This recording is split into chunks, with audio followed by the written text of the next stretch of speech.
મળતી માહિતી મુજબ અંકલેશ્વર જીઆરડીસી પોલીસ સ્ટેશન નજીક ભારે વાહનોની અવરજવર રોકવા માટે હાઇટ રિસ્ટ્રિક્ટર લગાવવામાં આવ્યું છે। જો કે એક 3 વ્હીલર ટેમ્પો ચાલકે પોતાની ઊંચાઈ મર્યાદા કરતાં વધારે હોવા છતાં ત્યાંથી વાહન પસાર કરવાનો પ્રયાસ કર્યો હતો।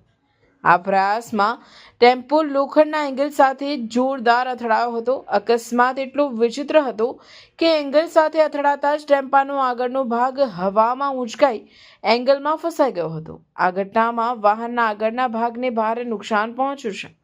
રસ્તા પર અચાનક સર્જાયેલા દ્રશ્યો જોઈ રાહદારીઓ પણ સ્તબ્ધ થઈ ગયા હતા। આ અકસ્માતમાં સૌથી રાહતની વાત એ રહી કે કોઈ જાનહાનિના સમાચાર પ્રાપ્ત થયા નથી।